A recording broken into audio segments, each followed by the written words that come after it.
প্রিয় বন্ধুগণ, এনডিএম কোন ড্রয়িং রুমে জন্ম নেয়নি। এনডিএম এর জন্ম হয়েছে রাজপথে আন্দোলন সংগ্রামের মধ্যে, অন্যায়ের বিরুদ্ধে উচ্চ কণ্ঠস্বর এবং স্বৈরাচারের সামনে কখনোই মাথা না করা। এক সময় যখন শেখ হাসিনার একনায়কতন্ত্র গোটা জাতিকে ভয়ে আচ্ছন্ন করে রেখেছিল, যখন নির্বাচন ছিল শুধু একটি প্রহসন, ভিন্ন মত ছিল শাস্তিযোগ্য অপরাধ, আর গণতন্ত্র পরিণত হয়েছিল কেবল একটি ফাঁকা স্লোগানে, তখন আমি অনুধাবন করেছিলাম এমন একটি রাজনৈতিক শক্তি গড়ে তুলতে হবে যা শুধু দমন পীড়নের বিরুদ্ধে প্রতিবাদী গড়ে তুলবে না, বরং বাংলাদেশকে দেখাবে নতুন আশার আলো।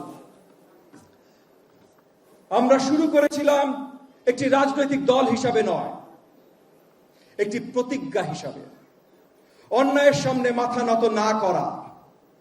আজ এনডিএম এর প্রতিনিধি হিসাবে যারা এখানে আছেন তারা সবাই সেই প্রতিজ্ঞায় প্রতিজ্ঞাবদ্ধ। যখনই স্বৈরাচারী সরকার আমাদের দমিয়ে রাখার চেষ্টা করেছে, হুমকি দিয়ে, নজরদারির মাধ্যমে গ্রেফতার করে কিংবা অপপ্রচার চালিয়ে, তারা কখনোই আমাদের সংকল্প দুর্বল করতে পারে নাই, বরং আরো দৃঢ় করে তুলেছে। এনডিএম এর প্রতিটি নেতা, প্রতিটি কর্মীর গল্পে ভরে উঠতে পারে একাধিক গ্রন্থ। তাদের ত্যাগে গড়ে উঠেছে এই মঞ্চ, আর তাদের নেতৃত্বে গড়ে উঠছে এক আদম্য বাংলাদেশ। এনডিএম গঠন সহজ ছিল না, এটি অর্জিত হয়েছে ঘাম, সংগ্রাম এবং সর্বোপরি অটুট বিশ্বাসের মাধ্যমে। সম্মানিত অতিথিবৃন্দ, আমাদের নীতিগুলো এখনো স্পষ্ট এবং অটুট। কর্তৃত্ব নয়, জবাবদিহিতা। টিকে থাকার লড়াই নয়, জনসেবা। কারসাজি নয়, যোগ্যতা। আমাদের পথ চলা এখনো শুরুর দিকে। আমাদের স্বপ্ন কেবল একটি শাসক পরিবর্তনের নয়, বরং একটি প্রজাতন্ত্র পুনর্গঠনের। একটি প্রজাতন্ত্র যেখানে নির্বাচন কেবল আনুষ্ঠানিকতা নয়, বরং বাংলাদেশের মানুষের অধিকার। যেখানে শিক্ষা মুক্তি দেয়, প্রভাবিত করে না। যেখানে ন্যায় বিচার রাজনীতির অনুমতির অপেক্ষায় থাকে না। যেখানে তরুণরা শুধু অনুসরণ করে না, নেতৃত্বও দেয়। আর যেখানে রাষ্ট্র কিছুমাত্র লোকের নয়, বরং সবার।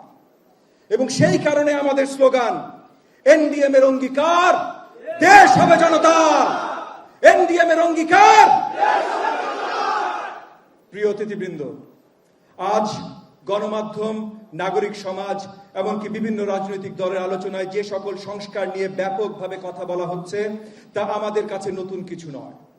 এই সংস্কারগুলোর অনেকটাই ছিল আমাদের প্রতিষ্ঠাকালীন স্বপ্ন এবং লক্ষ্যের অংশ। 2017 সালে যখন আমরা এনডিএম এর যাত্রা শুরু করি, তখন আমরা একটি অঙ্গীকার করেছিলাম, শুধুমাত্র একটি স্বৈরাচার শাসনের বিরোধিতা নয়, বরং বাংলাদেশের শাসন ব্যবস্থার কাঠামোকে নতুন করে কল্পনা ও পুনর্গঠন করা। শুরু থেকে আমরা যে বিষয়গুলো দাবি করে এসেছি, তার মধ্যে আছে দ্বিকক্ষ বিশিষ্ট জাতীয় সংসদ, ক্ষমতার প্রকৃত বিকেন্দ্রীকরণ, রাষ্ট্রপতি, সংসদ ও বিচার বিভাগের মধ্যে একটি সুস্পষ্ট সাংবিধানিক বিভাজন, একটি কার্যকর ও স্বাধীন সুপ্রিম জুডিশিয়াল কমিশন গঠন, একটি জাতীয় পুলিশ কমিশন গঠন এবং আরো অনেক কিছু। এসব কেবল নির্বাচনী স্লোগান নয়, এগুলো ছিল গঠনমূলক ও বাস্তব ভিত্তিক প্রস্তাবনা, যা আইন সিদ্ধ, আন্তর্জাতিকভাবে স্বীকৃত এবং বাংলাদেশের বাস্তবতায় প্রযোজ্য। পরবর্তী বছরগুলোতে আমরা গর্বের সঙ্গে আমাদের জ্যেষ্ঠ জোট সঙ্গী বিএনপির সাথে কাজ করেছি। জনাব তারেক রহমানের দূরদৃষ্টি সম্পন্ন নেতৃত্বে জাতীয় সংস্কারের লক্ষ্যে 31 দফা রূপরেখা প্রণয়নকে সমর্থন জানিয়েছি। সেই 31 দফা থেকেই এনডিএম প্রস্তাব করেছে 9টি প্রধান সংস্কারমূলক উদ্যোগের একটি লক্ষ্য ভিত্তিক তালিকা, পরবর্তী রাজনৈতিক পরিবর্তনের প্রেক্ষাপটে তাৎক্ষণিক বাস্তবায়নের জন্য অগ্রাধিকার প্রাপ্ত। প্রস্তাবনার মধ্যে কয়েকটি গুরুত্বপূর্ণ খাত আমি বিশেষভাবে উল্লেখ করতে চাই। সংস্কার। আমরা এমন একটি আর্থিক ব্যবস্থার মুখোমুখি দাঁড়িয়ে আছি যা লুটপাটের শিকার। ব্যাংকিং খাতকে শুধু অর্থ দিয়েই নয়, সাহসিকতার মাধ্যমেও পুনরুদ্ধার করতে হবে। এই কারণে এনটিএম প্রস্তাব করছে সত্যিকার অর্থে কাজ করতে আগ্রহী এমন সমস্যাগ্রস্ত কিন্তু সৎ ব্যবসায়ী প্রতিষ্ঠানগুলোর জন্য ঋণ পুনর্নিয়মিতকরণের যোগ্যতা 10% থেকে কমিয়ে 2% নিয়ে আসা। রাজনৈতিকভাবে নিযুক্ত বোর্ডের বদলে স্পষ্ট এবং কঠোর নীতিমালার মাধ্যমে পেশাদার ব্যবস্থাপনার হাতে ঋণ অনুমোদনের ক্ষমতা ফিরিয়ে দেওয়া এবং আরো অনেক কিছু। আমাদের প্রস্তাবনাগুলো সরাসরি দেশের শীর্ষস্থানীয় রাষ্ট্রায়ত্ত বেসরকারি ব্যাংকের কর্মকর্তাদের কাছে উপস্থাপন করা হয়েছে এবং ভবিষ্যতের নীতিমালায় অন্তর্ভুক্তির জন্য জনাব তারেক রহমানের কাছেও প্রেরণ করা হয়েছে। একই সাথে বাণিজ্যিক স্বার্থ রক্ষা এবং মাফিয়া দমন আমাদের অত্যন্ত গুরুত্বপূর্ণ একটা প্রয়োজন। বাংলাদেশ একচেটিয়া নিয়ন্ত্রণের ভিত্তির উপর কোনো মুক্ত অর্থনীতি গড়ে তুলতে পারবে না। কোন গণতন্ত্রই বিকশিত হতে পারে না যদি তার বাজার ব্যবস্থা নিয়ন্ত্রণ ও প্রভাবিত হয় সিন্ডিকেটের মাধ্যমে। আমাদের প্রস্তাবনা প্রভাবমুক্ত নিয়ন্ত্রক ক্ষমতা সহ ন্যায্য প্রতিযোগিতা আইন কঠোরভাবে প্রয়োগ করা, স্বচ্ছ সরকারি ক্রয় ও লাইসেন্সিং ব্যবস্থায় সংস্কার, আর অনেক কিছু প্রস্তাবনা আমাদের আছে। আমাদের সংস্কার প্রস্তাবে পরিষ্কার করা আছে কি করে সিন্ডিকেট ভাঙতে হবে এবং অলিগার্কি ভেঙে প্রতিযোগিতামূলক ব্যবসায়ী পরিবেশ সৃষ্টি করতে হবে। এই সংস্কারগুলো কেবলমাত্র দাবি নয়, এগুলো একটি পূর্ণাঙ্গ রূপরেখার অংশ, একটি জাতীয় পুনর্গঠনের নকশা, যার পূর্ণাঙ্গ বিবরণ আপনাদের সকলের টেবিলে বই আকারে রাখা আছে। আসুন আমরা শুধু পরিবর্তনের প্রতিশ্রুতি না দেই, পরিবর্তনের জন্য প্রস্তুতি নেই। সম্মানিত বন্ধু এবং দেশপ্রেমিকগণ, আমাদের যে পথ চলা যুগপৎ আন্দোলন, যা গণতন্ত্র পুনরুদ্ধারের যৌথ সংগ্রাম, তা স্মরণ করতে গেলে যারা এই আন্দোলনকে শত বাধা বিপত্তির মধ্যে দিয়ে দিক নির্দেশনা দিয়েছেন, তাদের নেতৃত্বকে অস্বীকার করার কোনো উপায় নাই। প্রতিটি সংকটময় মুহূর্তে বিএনপি ইতিহাস, ত্যাগের গৌরব এবং জনগণের প্রত্যাশার ভার বহন করে চলেছে। আর আমাদের এই সংগ্রামের দুর্বিষহ অধ্যায়ে বিএনপির ভারপ্রাপ্ত চেয়ারম্যান জনাব তারেক রহমান শুধু রাজনৈতিক দৃঢ়তাই প্রদর্শন করেননি, তিনি দেখিয়েছেন নৈতিক স্পষ্টতা।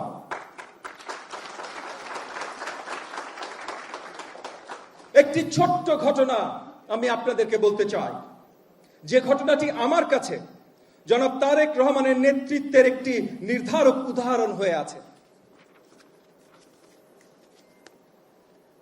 এটা ছিল 2024 সালের 2রা আগস্ট, বিপ্লবের উত্তল সময়, যখন শাসক গোষ্ঠীর নিয়ন্ত্রণ প্রায় শেষের পথে। ফোনে জনাব তারেক রহমানের সাথে আলোচনায় আমি বারবার বলছিলাম, আমাদের এখনই পরিকল্পনা করতে হবে যেন আমরা হাসিনার পতনের পর একটি অন্তর্বর্তী সরকারি কাঠামো প্রস্তুত রাখতে পারি। কিছুক্ষণ তিনি নীরব থেকে অনেক আন্তরিকভাবে যা বললেন তা আমি কখনো ভুলতে পারবো না। তিনি বললেন, প্রথমে নিশ্চিত করতে হবে যেন আর কোনো রক্ত না ঝরে, যেন আর কোনো সন্তান তার বাবাকে না হারায়, যেন কোনো পরিবার প্রতিশোধের শিকার না হয়। এই নেতৃত্বই বাংলাদেশে আজ সবচেয়ে বেশি প্রয়োজন, যে নেতৃত্ব ক্ষমতাকে দখলের মাধ্যমে নয়, দায়িত্ব হিসাবে দেখে। এবং এই চেতনা থেকে জনাব তারেক রহমান জাতীয় সরকার গঠনের আহ্বান জানিয়েছেন। কিন্তু আমি স্পষ্ট করতে চাই, যখন স্বার্থনেশী মহল এই জাতীয় ঐক্যের আহ্বানকে বিকৃতভাবে উপস্থাপন করে, তারা অভিযোগ করে বিএনপি আওয়ামী লীগকে পুনর্বাসনের চেষ্টা করছে, তখন তারা এক অবিশংসনীয় সত্যকে উপেক্ষা করে। হাজার হাজার বিএনপির কর্মী গুম ও হত্যার শিকার হয়েছেন, লক্ষ লক্ষ নির্যাতিত হয়েছেন, কারাবন্দী হয়েছেন, নির্বাসিত বা আত্মগোপনে যেতে বাধ্য হয়েছেন। আর ব্যক্তিগত পর্যায়ে শেখ হাসিনার নিষ্ঠুর একনায়কতন্ত্রের হাতে সবচাইতে বেশি নিপীড়িত হয়েছেন সাবেক প্রধানমন্ত্রী বেগম খালেদা জিয়া, যিনি কারাবরণ করেছেন, অপমানিত হয়েছেন, চিকিৎসা সেবা থেকে বঞ্চিত হয়েছেন। এবং তার সন্তান জনাব তারেক রহমান, যিনি বছরের পর বছর ধরে রাজনৈতিক নির্বাসন এবং আক্রমণের শিকার হয়েছেন। এই সকল সত্যকে মিথ্যাচার দিয়ে মুছে ফেলা যাবে না। প্রিয় বন্ধুগণ, যখন আমরা ভবিষ্যতের দিকে তাকাই তখন দেখতে পাই আমাদের সামনে যে পথ তা আবৃত শুধু অনিশ্চয়তা দিয়েই নয়, বরং বাড়তে থাকা অবিশ্বাস এবং কৃত্রিমভাবে সৃষ্ট বিভ্রান্তির আবরণে। আমরা লড়েছি, রক্ত দিয়েছি, ত্যাগ স্বীকার করেছি একটি মৌলিক অধিকারের জন্য, একটি স্বাধীন, সুষ্ঠু ও গ্রহণযোগ্য নির্বাচনের মাধ্যমে সরকার গঠনের জন্য। অথচ আজ সেই নির্বাচন, তার সময়সূচি, তার পদ্ধতি, তার কর্তৃত্ব কোনোটাই সুনির্দিষ্ট নয়। এই অস্পষ্টতা শুধু আস্থাহীনতা তৈরি করছে না, এটি জাতীয় উদ্বেগকে আরো গভীর করে তুলছে। মানুষ প্রতিদিন রাস্তায় নামছে, দাবিগুলো জোরালো হচ্ছে, ক্ষোভ ফুটে উঠছে। তার চেয়েও উদ্বেগজনক হচ্ছে রাষ্ট্রযন্ত্রের ভেতরে কিছু গোপন শক্তি, হাসিনা সরকারের কিছু অবশিষ্টাংশ এই অনিশ্চয়তাগুলোকে উদ্দেশ্য প্রণোদিতভাবে কাজে লাগাচ্ছে নিজেদের সুপ্ত এজেন্ডা বাস্তবায়নের জন্য। তারা সংগঠিত করছে কিছু তরুণদের, যাদেরকে কৌশলে রাজনীতির মঞ্চে বসানো হচ্ছে, গণতন্ত্রকে সমর্থন করার জন্য নয়, বরং এমন পরিস্থিতি তৈরি করতে যাতে হঠাৎ করে সংঘর্ষ কিংবা বিভাজনের সুযোগ তৈরি হয় এবং সেই সুযোগের পর্দার আড়ালে ক্ষমতার পুনর্গঠন করা যায়। আমি একেবারে স্পষ্ট করে বলতে চাই, রাজপথে উচ্চারিত অনেক দাবির সঙ্গে আমি ব্যক্তিগতভাবে একমত। হ্যাঁ, তার মধ্যে রয়েছে সেই আওয়ামী লীগের নিঃশর্ত ও পূর্ণ নিষিদ্ধকরণ। কিন্তু যা আমাকে গভীরভাবে শঙ্কিত করে, একটি এমন দৃষ্টান্ত যেখানে উত্তেজিত জনতার আবেগকে সাংবিধানিক প্রক্রিয়ার বিকল্প হিসেবে দাঁড় করানো হচ্ছে, যেখানে বেছে বেছে ক্ষোভ উস্কে দিয়ে আমাদের মনোযোগ সরিয়ে নেওয়া হচ্ছে মূল বিষয় থেকে, যা হলো নির্বাচন। বিশেষভাবে উদ্বেগজনক বিষয় হলো একটি নির্দিষ্ট রাজনৈতিক দলকে প্রকাশ্যে সমর্থন ও পৃষ্ঠপোষকতা প্রদান করা হচ্ছে। আজ এই মঞ্চে থেকে ইতিহাসের পাতায় লিপিবদ্ধ করার জন্য আমি স্পষ্ট করে বলতে চাই, জুলাই আন্দোলনের কোনো একক মালিক ছিল না।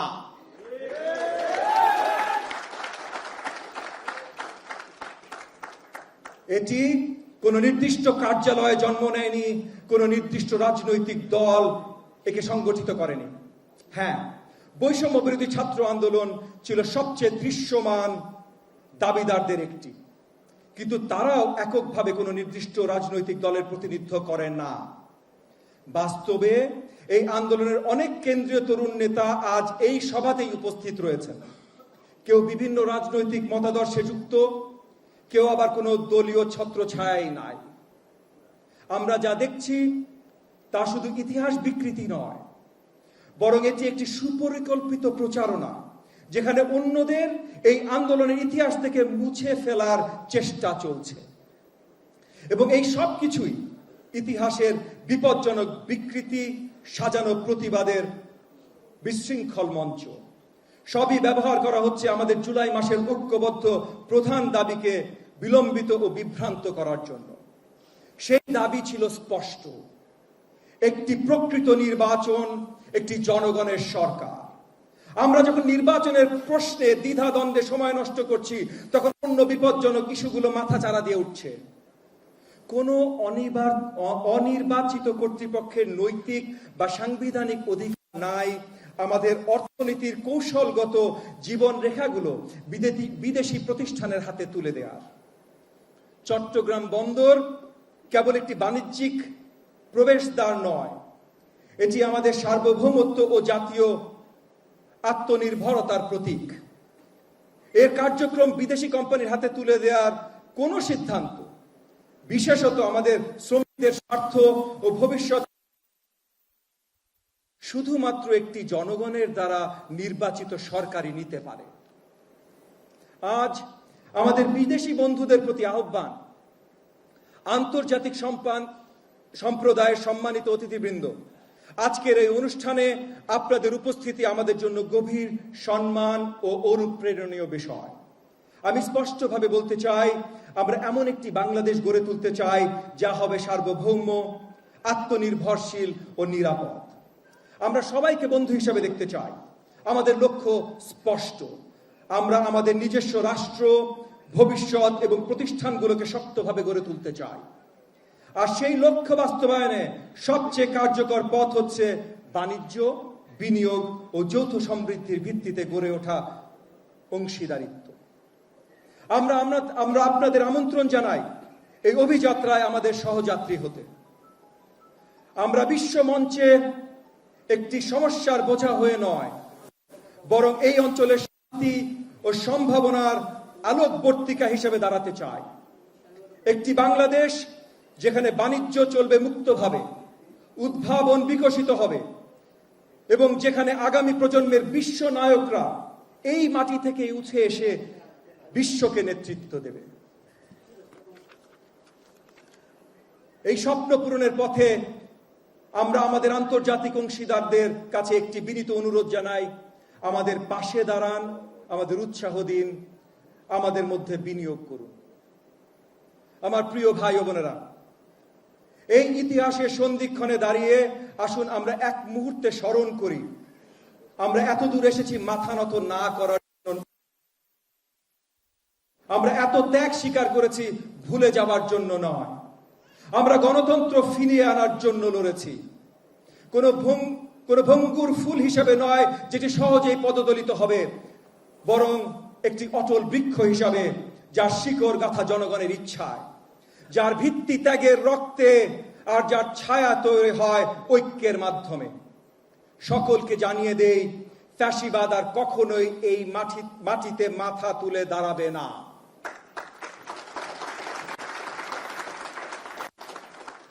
আর কখনোই কোনো স্বৈরাচার এই দেশের আত্মাকে ছিনিয়ে নিতে পারবে না। তাই আসুন আমরা একসাথে সামনে এগিয়ে যাই, দৃঢ় প্রতিজ্ঞা নিয়ে, হৃদয়ে আগুন জ্বালিয়ে। বাংলাদেশ জনগণের, কেবল জনগণের। তার পৃথিবী যেন আমাদের স্পষ্টভাবে শুনে, বাংলাদেশ এখন যা চায় তা হলো একটি স্পষ্ট আপসহীন নির্বাচনের রোডম্যাপ। যদি তা দেয়া না হয়, আমরা তা আদায় করে নেব। শান্তিপূর্ণভাবে যদি সম্ভব হয়, প্রয়োজনে আন্দোলনের মাধ্যমে। এবারের অঙ্গীকার নির্বাচিত সরকার, এবারের অঙ্গীকার, এবারের অঙ্গীকার, এবারের অঙ্গীকার।